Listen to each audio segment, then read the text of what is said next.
PM किसान सम्मान निधि में हुआ 8वां बदलाव। तो अब तक इस योजना में 7 बदलाव हो चुके हैं और जो 8वां बदलाव हुआ है अभी उसके बारे में आपको बताने वाला हूँ। जो इससे पहले बदलाव हुए हैं पहले उनके बारे में बातचीत कर लेते हैं। चलिए वीडियो शुरू करते हैं। जो 8वां बदलाव हुआ है उसको सबसे बाद में मैं आपको बताने वाला हूँ।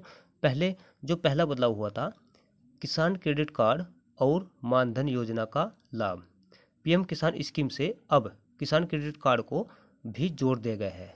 यानी कि जो पीएम किसान के जो लाभार्थी हैं उनके लिए केसीसी बनवाना आसान हो गया है और केसीसी पर जो है 4% ब्याज पर 3 लाख रुपए तक किसानों को लोन मिलता है। यानी कि 4% जो ब्याज दर होती है ये वार्षिक होती है। इस पर 3 लाख रुपए तक जो है किसानों को लोन मिलता है। और साथ ही जो है मानधन योजना जो होती है उससे भी जोड़ दिया गया है। उसमें कोई डॉक्यूमेंट की आवश्यकता नहीं होती है। तो ये पहला बदलाव हुआ है। और जो दूसरा बदलाव हुआ है, दूसरा बदलाव स्टेटस जानने की सुविधा। जी हाँ, अब जो है अब सरकार ने जो दूसरा बदलाव किया था, अब रजिस्ट्रेशन से आप अपना स्टेटस खुद चेक कर सकते हैं। जैसे कि आपके आवेदन की स्थिति क्या है, आपके बैंक अकाउंट में कितनी किस्त आ चुकी है, तो आप मोबाइल नंबर से, बैंक अकाउंट से, आधार कार्ड से अपने स्टेटस की जानकारी ले सकते हैं। तो दूसरा बदलाव तो ये हुआ था। और जो तीसरा बदलाव हुआ है, खुद रजिस्ट्रेशन की सुविधा। जहाँ खुद रजिस्ट्रेशन की सुविधा आप अपने लैपटॉप से या मोबाइल से खुद रजिस्ट्रेशन कर सकते हैं। पहले क्या होता था कि लेखपाल, कानूनगो, कृषि अधिकारी के चक्कर लगाते थे और वह बाध्यता अब खत्म कर दी गई है। अब आप अपने लैपटॉप से या मोबाइल से आप जो है खुद ही रजिस्ट्रेशन कर सकते हैं। और इसमें जो इसके बाद बात करते हैं चौथे बदलाव की, आधार कार्ड अनिवार्य। तो पीएम किसान सम्मान निधि के लिए आधार कार्ड अनिवार्य कर दिया गया है। चौथा बदलाव ये हुआ था इसमें। बात करते हैं पांचवें बदलाव की, जोत की सीमा खत्म। अब जो है पहले जो इसके पात्र माने गए थे, जिसके पास कृषि योग्य 2 हेक्टेयर या 5 एकड़ जमीन थी वह पात्र माने गए थे। अब यह बाध्यता खत्म कर दी गई है। अब सभी किसान इसके लिए पात्र बना दिए गए हैं। छठा बदलाव, ई केवाईसी अनिवार्य। छठे बदलाव में ई केवाईसी अनिवार्य कर दी गई है। अब ई केवाईसी 2 प्रकार से होती है।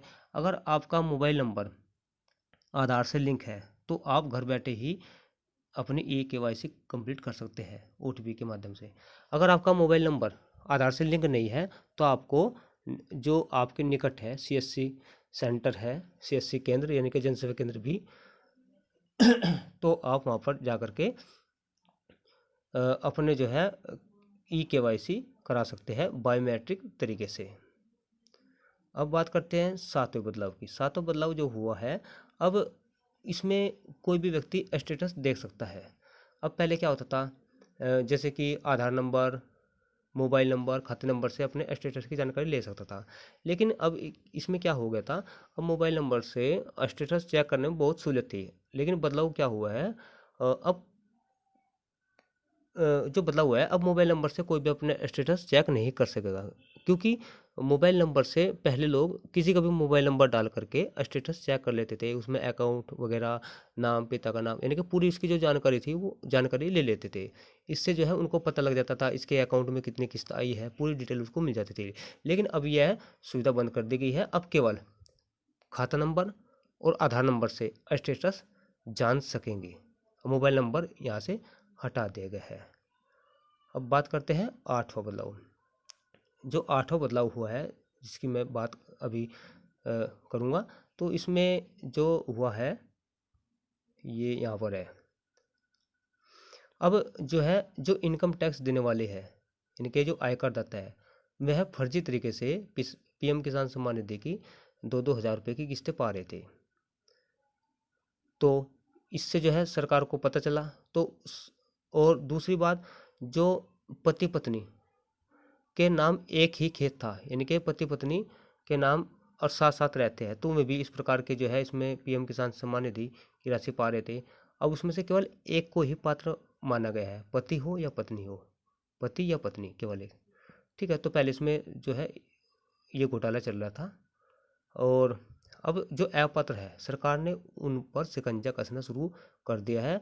अब उनकी जांच की जा रही है, जो आयकर दाता है या पति पत्नी है इसमें, तो उनकी जांच की जा रही है और उनका जो पेमेंट है उन्होंने लिया है, उनको सुविधा दी है ऑनलाइन पैसा रिफंड कर सकते हैं, यानी कि वो पैसा वापस करना पड़ेगा, या तो ऑफलाइन करे या ऑनलाइन करे, तो ऑनलाइन की इसमें सुविधा कर दी गई है, आप वो पैसा सरकार को लौटा सकते हैं। तो जो 8वां बदलाव है मैंने बता दिया है, तो इस प्रकार से 8 बदलाव इसमें हो गए हैं। तो बस लगभग हाँ ये क्लियर सब मैंने समझा ही दिया है, आपको बता ही दिया है। तो ये वीडियो कैसी लगी, अगर वीडियो अच्छी लगी है तो वीडियो को लाइक शेयर करना और चैनल को सब्सक्राइब करके बेल आइकन को दबा देना। बहुत बहुत धन्यवाद।